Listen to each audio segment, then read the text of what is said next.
Fable is a beautiful open-world action RPG, packed with drama, jeopardy, and high-stakes choices that change the world. But at the heart of Fable is a game within a game. An endless interconnected life sim where you'll be remembered for changing people's lives, building property empires, manipulating the economic fate of entire settlements, and more. And as you do all this, you'll build different identities and experience a complex, nuanced morality that is so much more than good versus evil. It's what you'll do in Fable when you aren't saving the world, and we call it building an extraordinary life. Let's dive in. Here I am in the middle of Oakshire, one of the 6 regions in our visually diverse open world. It's characterised by beautiful rolling hills and lush, colourful foliage, inspired by the British countryside. There are settlements of different sizes throughout the world, each with their own population, traits and landmarks. Albion is full of variety. We can see one of those settlements up ahead. Silverbrook, a peaceful farming town and the largest settlement in Oakshire.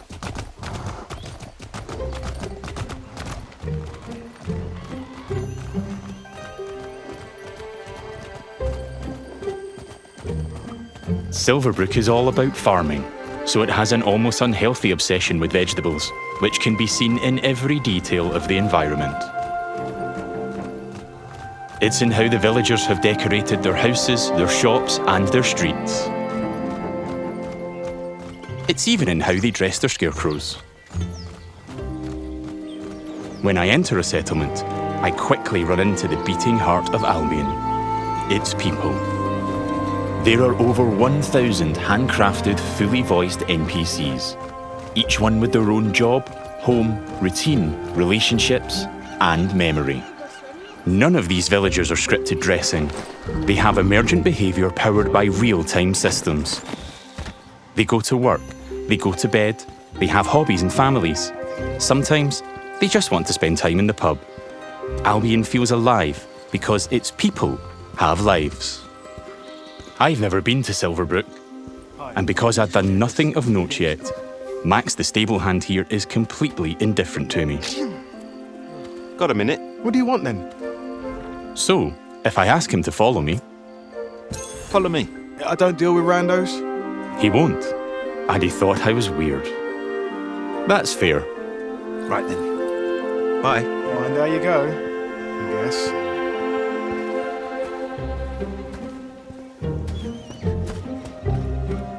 In the story, I'm here investigating if there's a connection between Isabel, the powerful red-cloaked hero I'm pursuing, and the strange magical incidents being reported in Silverbrook. Is that a hero? Hey.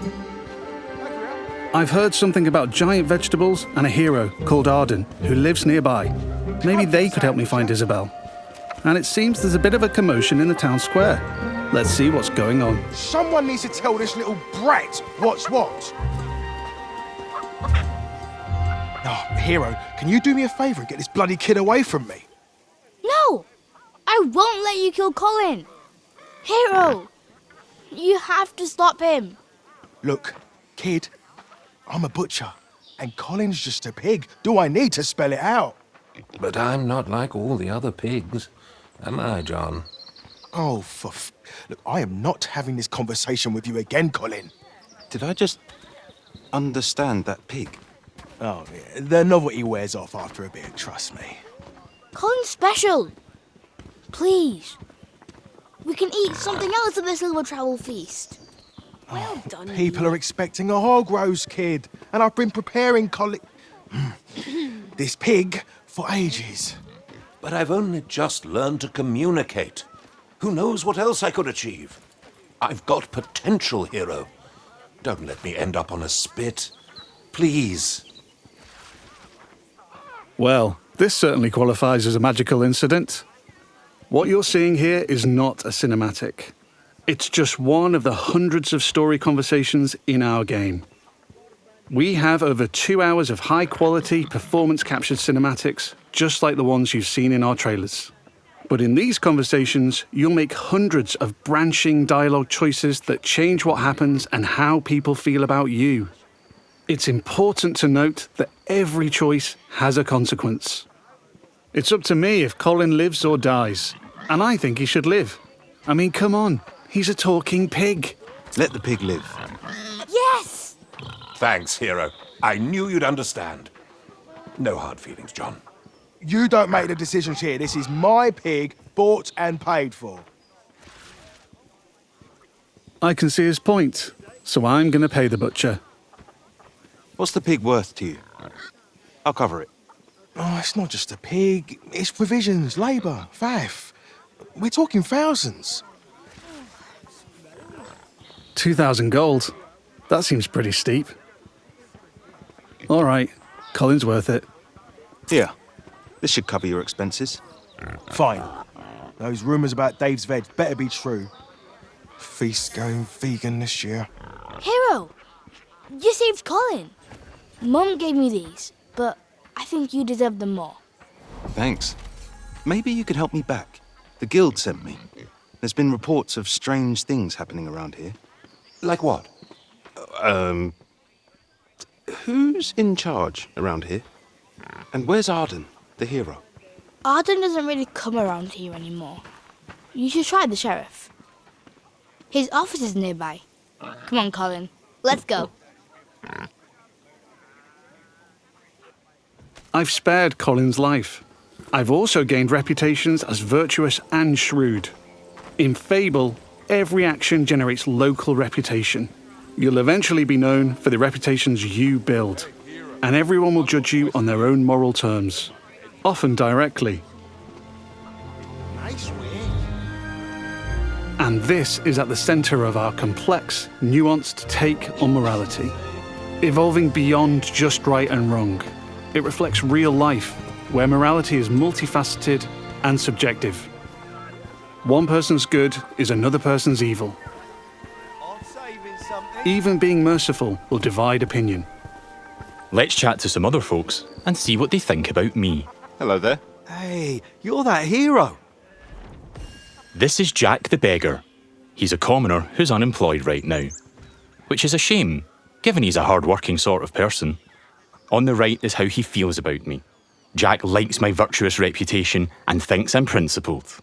Other NPCs might feel differently about my choices, because each has their own moral view on the choices you make. There are lots of ways to interact with NPCs. I'm going to give some gold to Jack, because he seems nice, and he's a bit down on his luck. For you. I hope it helps. Oh, this is going straight in my pocket. Cheers.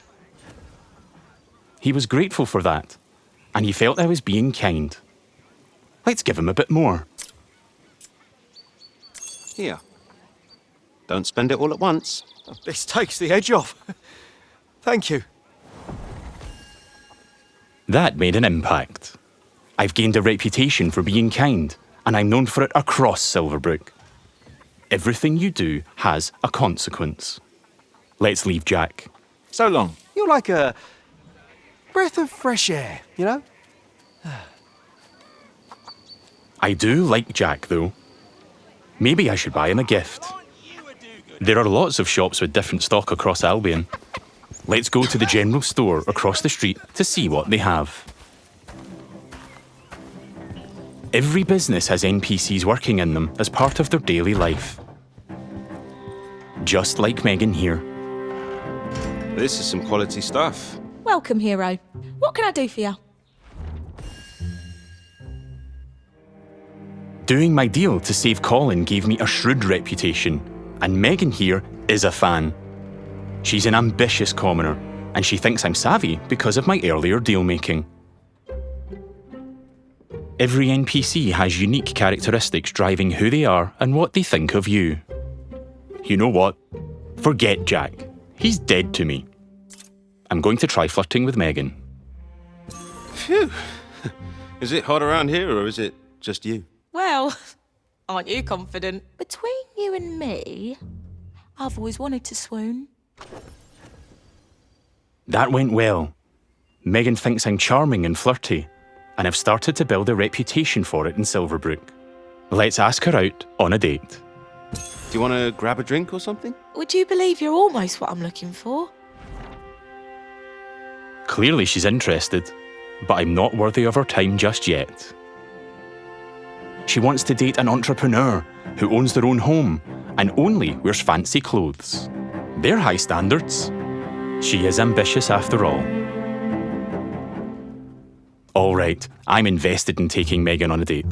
Let's go. I'll be back, I'm sure. You have a smashing day. First, I'll need to buy a business to get a reputation as an entrepreneur. In Fable, I can literally buy any business. I could buy that bakery across the street, or around the corner, I could buy one of the stalls. But you know what? I think I like the pub, the Silver Trough. It's simple to buy a property. Interact with the deed outside the front door to see income, price, and the number of people employed there. To be honest, I've always wanted to own a pub, so let's buy it. Maybe this is the start of my business empire. I'm a proud new pub owner. Now I can set prices and wages, and I can manage the staff. Every villager performs differently. Here, Susan the bartender is great with customers because she's caring. And that's giving my pub an income boost of 10%. Thanks, Susan. The pub's understaffed though. As the new owner, I should probably sort that out. And guess what? I know just the hard-working fellow. Let's go back to Jack the beggar. They're so pure.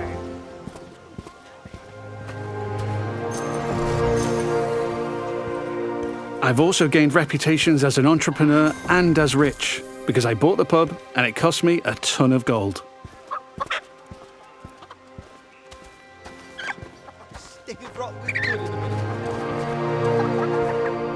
Jack, you're no longer dead to me. Hi there. Hey, you. Jack still likes me for my kindness earlier, but I like that Jack is hard-working, so I'm going to give him a job in my pub. Got a job, if you're interested. I can probably do that, yeah. I can hire anyone, providing they like me enough to accept my job offer. Great. Jack is thankful I've made a positive impact on his life. He's no longer a beggar, and he's now a bartender. Cheers. Yeah, makes sense.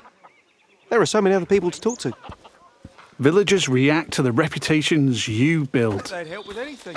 and they remember the things you do to them. Now the pub is fully staffed, and Jack can head off to work. Incredible. Take your time, Jack. Next, I need some fancy clothes. Let's head to the tailor. What a cheeky chava. There are lots of places I can update my look. Tailors, hairdressers, tattooists. And every settlement has different options available. There are rare outfits to discover in the more dangerous parts of Albion too. There are tons of options to create a unique look for your hero.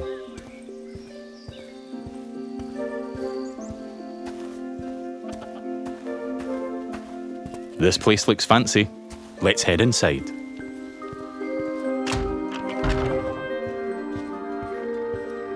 This is the tailor, Rhiannon. So much choice on offer. We're closing soon.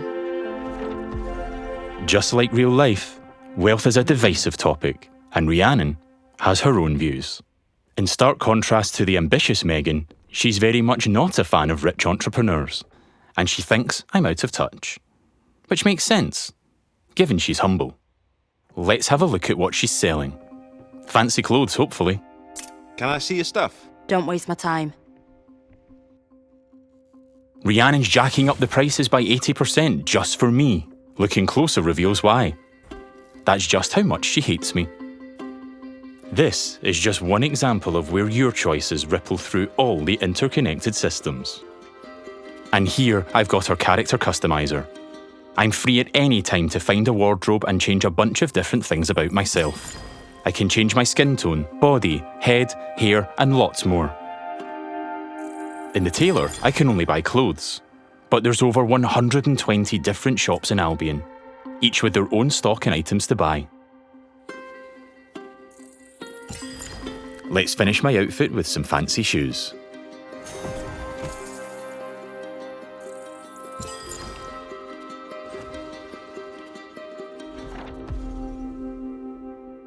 See you, Rhiannon. Take care. Yeah, alright. We don't get on, but it's been a pleasure. Now I'm really looking the part. Let's check on my relationship with Megan. At any time, I can dip into property and people screens to track my loved ones, of which there could be many, because I can have relationships with everyone in Albion if I like. It would just take a while.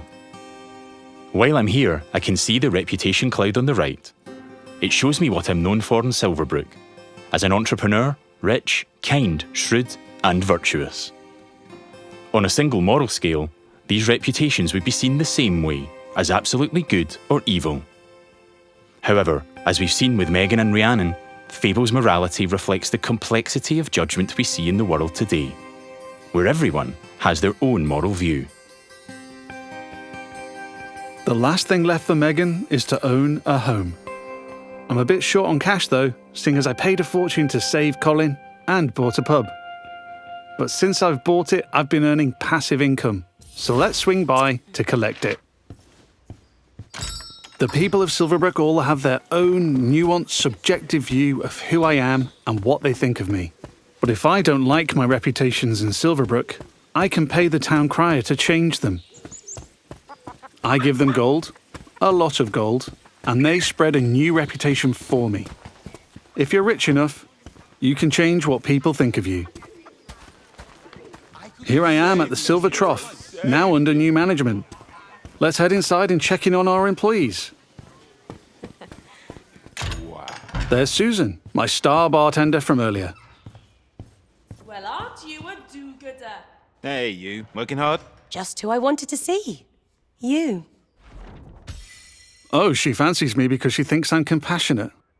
Sorry, Susan. I only have eyes for Megan.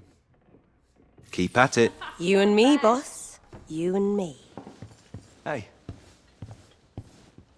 And there's Jack. Let's say hi. How's it going? Just working. You know me. I knew you'd work out, Jack. He is a hard-working commoner after all. Keep up the good work. Farewell. See you, boss. Things seem to be ticking over in here, so I'll head downstairs to the income chest to collect my profits. Looking good. There's an income chest in every business I own and every property I live in. It means I don't have to go to each individual place, and I can collect all my income from any of them.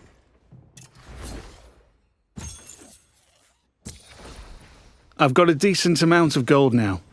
Time to pick off the last thing on Megan's list. Owning my own property in Silverbrook. Let's go house hunting. I can buy literally any house in Albion. It would just take a while, and quite a bit of gold. But I like the look of this one. Nice garden, rural views, weird hairy pig statues out front. Let's have a look. Looks like I don't quite have enough money. That's a shame, but one thing I can do is pick up a shift at a job. There's a blacksmith just down the road. Hopefully I can go earn enough gold there. Going on dates, buying properties and businesses, and doing jobs are all part of the interconnected Fable experience. It really adds to the sense of immersion when I can take a break from saving the world to change the lives of the people around me and discover how the simulation reacts. I could play this part of the game forever, and I'd never run out of systemic toys to tinker with. There's a couple of jobs to take on across Albion, but today I fancy a try at blacksmithing. It's as simple as walking up to the anvil to start a shift. No prior experience required.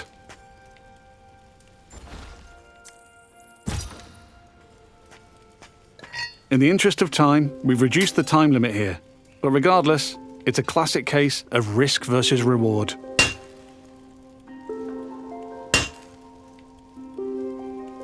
I'm constantly having to balance speed versus precision, while trying to earn as much as I can.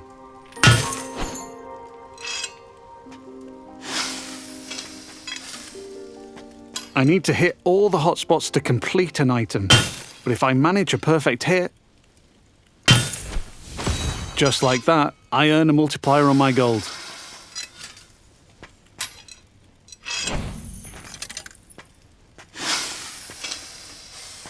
That's a successful shift completed.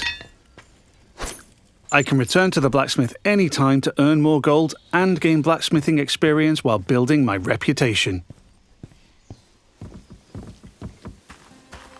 I've now got just about enough gold for the house.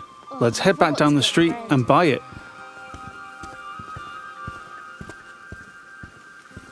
There are guards stationed in every settlement.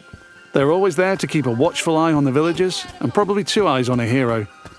If I get caught committing crimes, I'll find myself in trouble with the law, and that will change what people think of me.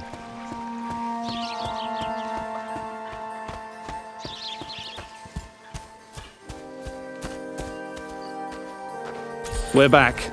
Let's buy the house.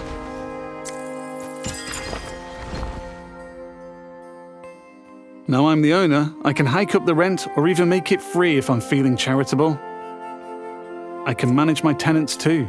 I can let them stay and keep collecting the rental income, but I want to move in myself, which gives me the choice to just chuck them out on the street or be nice and give them a bit of gold to leave. And if I chuck them out, that would cause me to be known as heartless. And I'm trying to be nice right now in case I ruin things with Megan. And now I'm free to move in.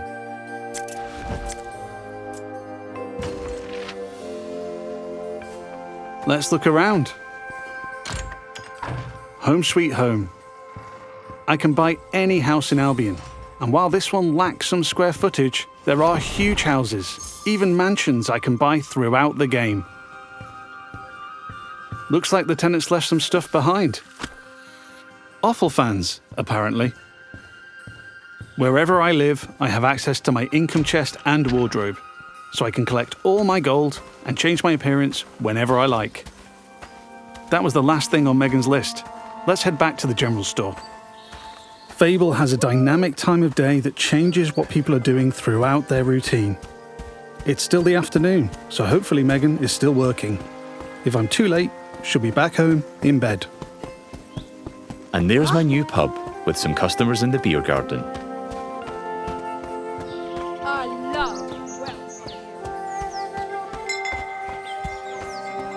Now we're back at the general store. Let's find Megan.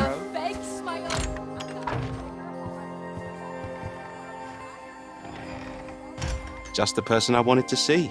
Still interested?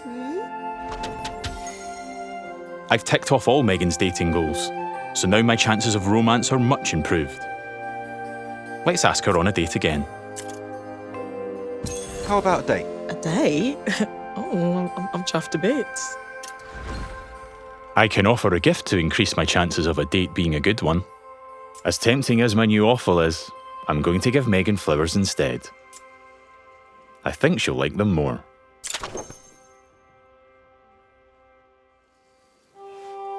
Here we are on a date at the Silver Trough.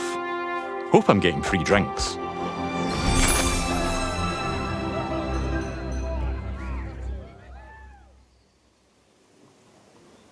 Looks like it went well. That was quite the date, hero. Loved it. Hey, you. Oh, hero. Yeah, that date was just brill. Megan found me quite charming. I'd like to make things official, so I'll ask her to be in a relationship with me. So what do you say? Ready for something more? And what a lovely couple we'll make. Whatever comes next, I'm with you. It's official. That's not the end, though. I could build this relationship a lot more. We could get married, which comes with its own set of goals. We could move into my house and start a family. And I can even hire her for one of my businesses. Things could go the other way too. I could break up with Megan, or divorce her in future. Or I might make choices that make her divorce me. There's lots of ways I could change her life, and she'll remember. But we've seen enough romance for now. Bye, Megan. I have to go. But you're welcome to watch me leave. You have a lovely time, sweetheart. Before we go, I've only really demonstrated what it's like being an upstanding citizen in Silverbrook.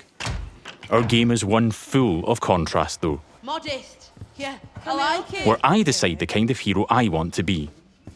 So let's briefly explore what it's like if I'm not so nice. Hi, Susan. Nose to the grindstone. Love to see it. Lovely to see you, boss. Sorry, Susan. You're fired. Yeah. You're fired. Sorry. You're gonna regret that, swine. She's not happy about that, and she thinks I'm being heartless. But because in Fable morality is subjective and varies from person to person, not everybody will have a problem with that. There might even be someone who fancies me because I'm heartless. Villagers also react to my physical actions. If I start firing arrows around the place, they'll start to perceive me as reckless.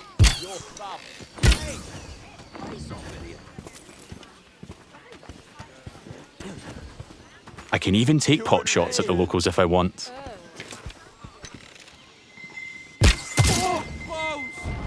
And now I've gone too far, but I'm in the mood for a fight.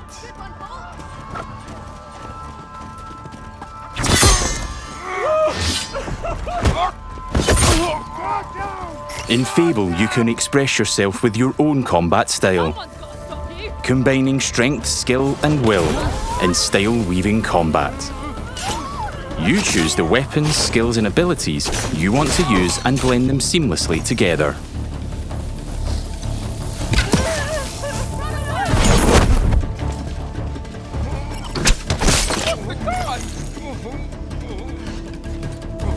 Stay still, please.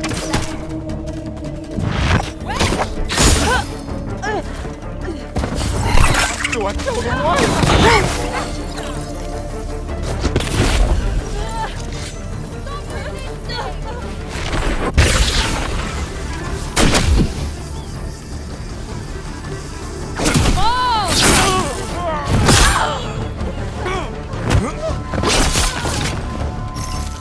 I'm putting up a fight, but backup will keep on coming until I leave Silverbrook. Peacefully or not. I think a tactical retreat is probably for the best. Now I have a bounty on my head which will grow with more crime. I can immediately pay it or pay a reduced fine if I spend long enough out of town. My reputations don't disappear with my bounty though. Once I'm known as a killer and a criminal, it'll stick with me until I put in the work to change what people think. Or until I've made an expensive visit to the town crier. Because the people in Albion remember what you do.